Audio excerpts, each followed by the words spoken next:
15 minutos nos separan de las 10 de la mañana y seguimos adelante con más Arriba Gente. Seguimos hablando de otras de las aristas de la actual situación epidemiológica en nuestro país. Al comienzo del programa se los informábamos, 1 de cada 6 fallecidos por COVID-19 vivía en residenciales para adultos mayores. Desde el comienzo de la emergencia sanitaria se reportaron más de 500 casos de contagios en residentes o funcionarios de estas instituciones. ¿Cómo impactó entonces la pandemia en los adultos mayores institucionalizados? Es uno de los temas que conversaremos con Mariana Paredes, quien es demógrafa de la Universidad de la República, especializada en temas de envejecimiento y vejez. Bienvenida, Mariana. Hola, buenos días. Buen día. Bueno, hace algunos días Diario El País publicó esta información que llamó la atención, ¿no? Las cifras altas. ¿Cómo se llega un poco a este cálculo de que 1 de cada 6 personas fallecidas víctimas del COVID vivían en residenciales? Bien, el cálculo lo hizo el periodista del País, Tomer Urwix, que consultó los datos con la División de Epidemiología de Salud Pública, que es la que procesa todos estos datos y la que nos entrega día a día los informes. Y una vez cada 15 días están sacando un informe epidemiológico que tiene bastante más datos, es más denso. ¿Cómo se procesa esto? Le dice a la fecha, al 7 de enero, Tomer consigue la información de que hubo 41 fallecidos proporcionada por la División de Epidemiología. Y él ese día cuenta la cantidad de fallecidos que había y entonces saca la cuenta. O sea, divide una cifra entre la otra y le da... estrictamente le da 5,6. Él lo redondea a 6 todavía para agrandarlo, para achicarlo, digamos, un poco. Y entonces dice, bueno, 1 de cada 6 personas murieron en residenciales. Entonces el tema ahí es, bueno, a mí me pregunta, ¿te parece mucho o poco? Y le digo, la verdad que me parece muchísimo, porque el porcentaje de personas que vive en residenciales en Uruguay, de personas mayores de 65, es de 2,9. Digamos, ahí en el artículo lo que salió es la fuente de datos para construir ese dato. Antes era el censo de población y sigue siendo, pero el censo de población se hace cada 10 años. Entonces ahí la otra fuente de datos que tenemos para poder analizar estas cosas sería la encuesta continua de hogares, pero eso se hace solo en hogares particulares, o sea, los familiares, no los colectivos, tipo las pensiones, digamos, los hospitales, eso no. Entonces, la única fuente que tenemos es la del censo de población. En el censo de población se registran, en el último censo, que ya fue hace 10 años, se registraban 2,1, 2,5. Ahora, lo que pasó hace unos años es que el MIDES, el INMAYORES del MIDES, se ocupa de ir haciendo un censo, un registro, digamos, de las personas que están en residenciales, entre otras cosas porque tienen que fiscalizar. Vieron que el tema de los residenciales es órbita del Ministerio de Salud Pública y del MIDES, porque el Ministerio de Salud Pública más la parte de salud y el MIDES más la parte de derechos de las personas mayores en los residenciales. Y son más de 2.000 en todo el país. Sí, son los residenciales. Sí, los residenciales. Y las personas mayores en residenciales son 15.000. Entonces ahí lo que hay que hacer es tomar el dato, las proyecciones de población que surgen del censo actualizadas, entonces ahí se vuelve a sacar la cuenta y da 2,9. O sea, nunca fue más de 3. Yo dije menos de 4 porque no había actualizado los datos, pero... Estas cifras de positivos en residentes, en establecimientos de larga estadía para adultos mayores y estas cifras de mortalidad en este grupo de población, ¿cómo nos pone en comparación con otros países? Bueno, el país más afectado por esto ha sido España. Los españoles han estudiado bastante esto y es... ¿Qué pasa? También hay que tener en cuenta cuán envejecido es el país, ¿no? Y nosotros somos un país muy envejecido, uno de los más envejecidos de América Latina. Entonces, 1 de cada 5 personas tiene más de 60 años en este país. Puede haber ahí la discusión desde cuando uno es viejo, los 60, los 65, ¿no? Entonces, nosotros, esta cifra es menor que la de España, porque España tiene mucho más cantidad de gente en residenciales, pero de todas formas es alta en relación, todo en la escala Uruguay, ¿no? Claro. Vieron que por algo todas estas cifras se sacan la cantidad de habitantes, la letalidad, la mortalidad, o sea, todo depende de la relación con el número que estemos con el denominador, digamos, o sea, con el número del que estemos hablando, como el caso de Uruguay, que es otra escala. Pero la escala, si es más chica, no importa si el porcentaje es mayor.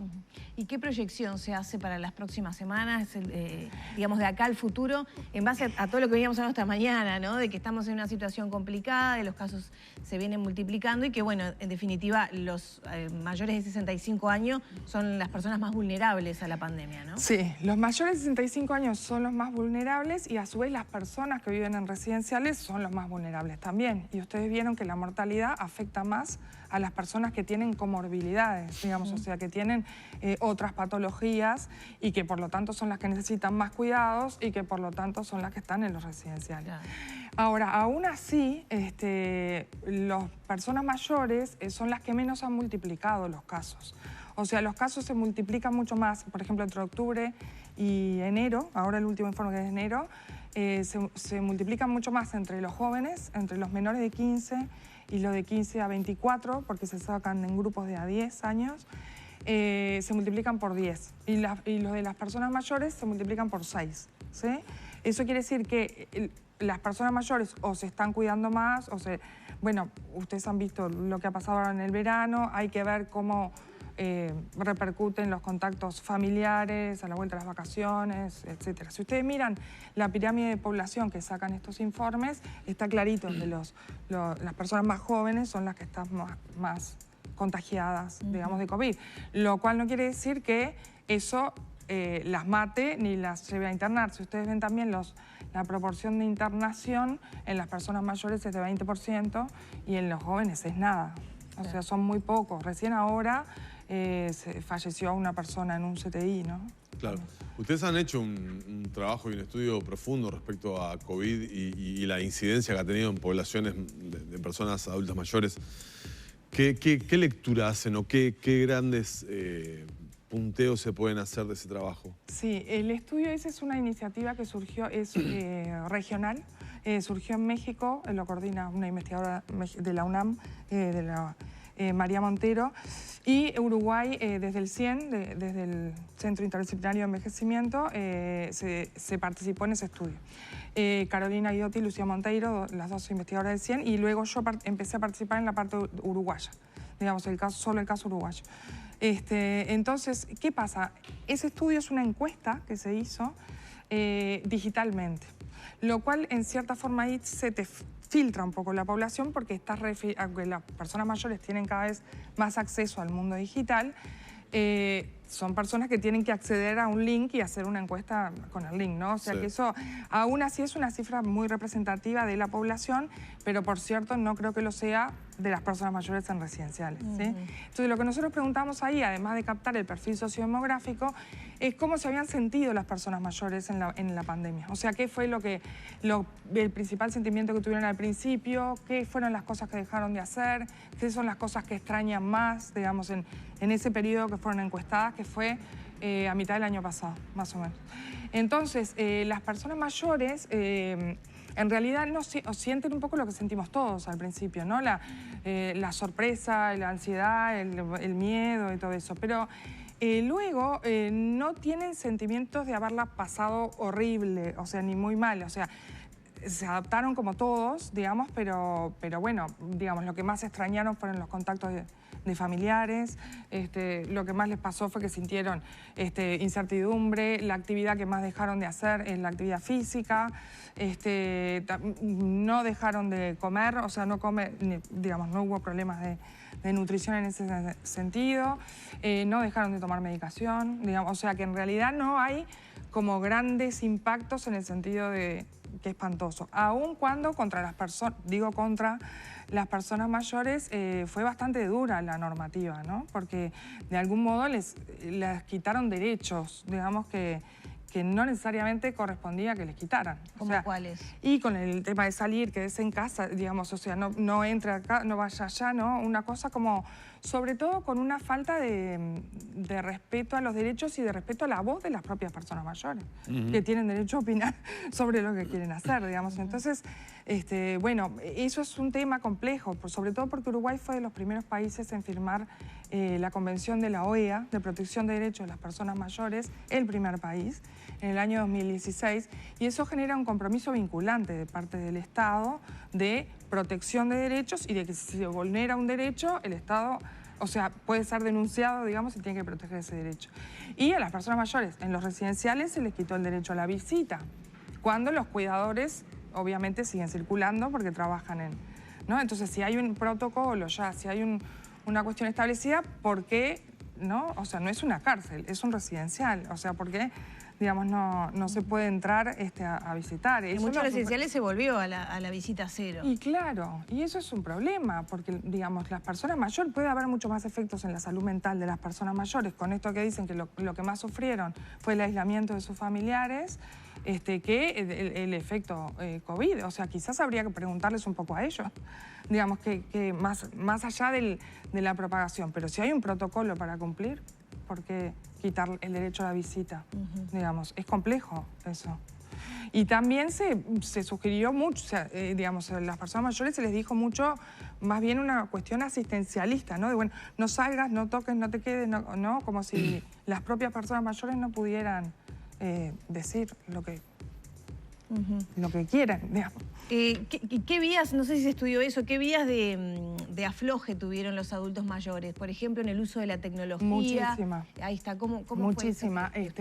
Usaban sobre todo, bueno, por suerte la penetración digital, sobre todo la del celular y la de WhatsApp, es la que más usan. Y entonces ahí, bueno, aprendieron un poco más a hacer la videollamada, a comunicarse, ¿no? Incluso por Zoom, a hacer actividades por Zoom, digamos, cosas de la gimnasia, algunas se hacían clases por Zoom. Y bueno, y sí, usaban redes. La que más usaban era el WhatsApp. Y después Facebook, que es una red ya de personas mayores. Sí. Y bueno, no usaba Instagram un poco, pero sobre todo el WhatsApp, la comunicación por WhatsApp. Claro. Este trabajo lo hicieron a mediados de año, más o menos. Sí. ¿Pensás, no hay datos sólidos para poder decirlo, ahora, pero pensás que estas respuestas o las situaciones relatadas por las personas adultas mayores que participaron de esta encuesta se profundizaron en estos tiempos? Yo creo que... ¿O pensás que no? Sí, creo que sí, pero para bien. O sea, me parece que a medida que se fue aflojando un poco todo, la gente se fue... Digamos, así como aflojamos todo. Por ejemplo, medidas, este aumento de casos que se está dando, la cantidad de contagios más altas, lo que estamos todos los medios de comunicación reportando todos los días, la cantidad de personas que aumenta en CTI, la cantidad de casos de personas contagiadas, que estamos en zona roja muchos departamentos, están entrando en zona negra otros departamentos según el índice Harvard, todo este volumen de información. ¿No tendría un efecto negativo en la percepción de esos adultos mayores? Puede ser, sí, que les diera más miedo. Quizás lo que pasa es que son las personas que más se cuidan, porque son las personas que menos multiplican los casos de contagio. Entonces yo creo que deben tener bastante cautela, pero el gran problema ahí, y eso lo han dicho todos los medios, es el tema de los contactos intrafamiliares, claro, ¿no? O sea, ahí hay que regular esta cuestión de que cuando el nieto viene, no sé qué, de las vacaciones, no ver a la persona, digamos, ahí como un poco más de cautela. También el otro tema fueron las fiestas de fin de año, ¿no? La fiesta de fin de año, quieras, aunque seguro que hubo descuidos, aunque involuntarios incluso. Sí. Yo no tengo claro que las personas mayores tengan tanto pánico. O sea, creo que eso también se agrandó y se exageró un poco. Me parece incluso que pueden haber sufrido menos que los adolescentes de repente, porque la necesidad de socialización, la experiencia de vida, el haber vivido incluso otras pandemias, otras epidemias, o sea, da también, ¿no? Un poco más de, digamos, podés sufrir por esto del aislamiento y demás, pero un adolescente de repente sufre más también por no ver a los amigos, yo qué sé, o ese tipo de cosas, ¿no? Entonces, no creo, digamos, ahí, no sé si van a hacer algún estudio más general por edades, pero no me queda claro que las personas mayores hayan pasado peor que otros grupos etarios, digamos, en este sentido. Y cuando hablamos de aislamiento y de corte de las relaciones familiares, ¿no? Que provocó la pandemia, eso cómo se contrasta con la realidad de cómo viven las personas mayores. Hablábamos de que menos del 3% viven, ¿no? Sí. 15.000 aproximadamente en establecimientos Sí. de larga estadía, pero los demás viven solos, viven con familias, porque hablamos de aislamiento, pero si vivo en una casa con Totalmente. nietos... Totalmente. Este país es un país bastante original en sus estructuras familiares de las personas mayores. Porque en América Latina, en general, las personas mayores viven con otros parientes. O sea, en hogares, en las casas, con los hijos, con los nietos, o sea, en lo que se llama el hogar extendido, digamos, no es... Y en este país, un 30% de las personas mayores viven solas, que en general son más mujeres que hombres, porque las mujeres, ustedes saben que viven más tiempo que los varones. Sí. Y a su vez, los varones, si se separan o si quedan viudos, vuelven a constituir pareja mucho más rápidamente que las mujeres, digamos. Entonces, el 30% viven solos y otro 25% vive con su pareja, o sea que es de una misma generación. Estamos hablando de que la mitad de las personas mayores viven solos o con su pareja, ¿no? Claro. Entonces ahí, imagínense, No hay después queda otro convivencia intergeneracional. no en el hogar, ¿no? Eso no quiere decir, y además hay un montón de personas mayores en este país que tienen nietos y que tienen hijos, Claro. casi el 90%, o sea, 10% están sin hijos. Entonces, ¿qué pasa? Hay un acostumbramiento de que viven solos o con su pareja en el hogar, pero hay mucha red familiar alrededor, ¿sí? Entonces, hay lo que se llama red potencial de apoyo, digamos, en que, bueno, un hijo o un nieto está cerca, digamos, ¿no? En general, está un promedio de 2, 3 hijos, digamos, que tienen las personas mayores, básicamente 2,5, pero y entonces hay algunos cerca, digamos, hay alguno a una cuadra o hay alguno en el barrio o en la ciudad, digamos, y siempre hay alguno viviendo en el exterior, ¿no? Eso ha influido positivamente en el sistema de apoyo y quizás negativamente en que no se pudieron ver. Exacto. Exactamente. Y además tienen mucho contacto. Nosotros habíamos hecho una encuesta antes, en el 2012, sobre un dato que no existe, que es muy difícil de sacar, que es con qué frecuencia las personas ven o hablan, las personas mayores, con sus hijos, con sus nietos, también con sus vecinos, con sus amigos, ¿no? Porque hay varias dimensiones de la red de apoyo y la verdad que hablaban muy frecuentemente. O sea, por teléfono, varias veces a la semana. Se veían personalmente una vez por semana, cada 15 días, o sea que hay ahí un contacto. Lo que pasó es que, bueno, el contacto físico fue lo que estuvo limitado. Se limitó bastante. Y por eso se fortaleció lo virtual. Esto da pie a otra pregunta que te quería hacer. ¿Cómo fue? Muchos adultos mayores cumplen roles importantes en la familia de cuidado de los más chicos, ¿verdad? En la pandemia en particular, muchas familias tuvieron que seguir trabajando, pero con los niños en casa sin salir. Hubo muchas realidades, toda la familia en casa, teletrabajo, gente que se quedó sin trabajo, pero también gente que tuvo que salir y sin posibilidad de dejar a los niños en la escuela, por ejemplo. ¿Qué rol jugaron los adultos mayores en esto? Que también pudo haber tenido un efecto positivo por la vinculación afectiva, una recarga también, pero también una exposición de la salud, ¿no? Sí, yo creo que la gran mayoría del tiempo, sobre todo muy al principio, cuando todos nos quedamos en casa, digamos, eso no se dio. O sea, las personas mayores no salían a cuidar a los niños, sobre todo cuando se acuerdan que cuando no se sabía si los niños eran vector fuerte de contagio, ¿no? ¿Se acuerdan? Claro, habían dudas respecto a Habían dudas, entonces yo creo que los primeros dos meses me parece que quedó todo como muy limitado. Y ahí los que se enloquecieron fueron los padres de niños chicos que tenían que teletrabajar y además con un niño de 2 años, 5 años, digamos, era como complejo eso, sí. Salgo del tema adultos mayores y voy a tu mirada como demógrafa. A partir de una cosa que leí hoy de mañana de Reino Unido, el 2020 fue el año de mayor cantidad de muertes en el Reino Unido desde la Segunda Guerra Mundial. Mira. ¿No? Esto por la incidencia específica de las muertes COVID. ¿Qué te imaginás que va a marcar 2020 para Uruguay desde el punto de vista demográfico? ¿O cómo va a influir el tema mirándolo en perspectiva, ¿no? Es decir, en cuanto, no sé, eventualmente las defunciones por COVID en Uruguay han sido pocas, pero por ejemplo, en el tema demográfico, en nacimientos, ¿qué puede pasar en 2021 cuando veamos la incidencia que tuvo en 2020? No, me estaba riendo cuando hablabas porque demográficamente hay 3 variables que uno considera, que son los nacimientos, las muertes y los movimientos. Creo que la pandemia incidió en las 3. Ajá. O sea, en las muertes, aunque no son muchas, ahora voy a la parte de las muertes, los nacimientos que pueden haber aumentado porque el quedarse en casa también genera más tiempo, digamos, para lo que se precisa para que uno nazca. Y la migración. Y las fronteras cerradas también complicaron la migración. Entonces, la demografía tiene eso, en general aparece en todos los aspectos de la vida.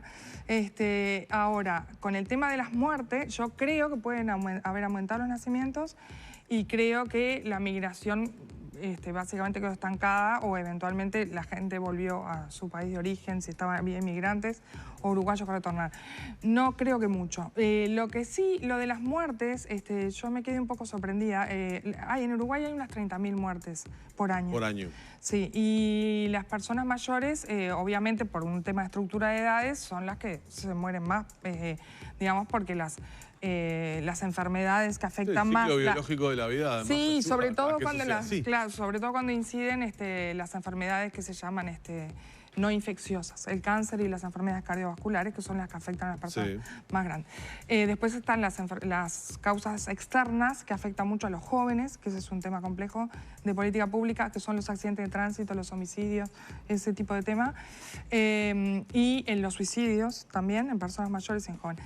Pero el otro día justo me puse a ver la cantidad por estructura de edades, digamos, la cantidad de muertes por causas de las personas mayores.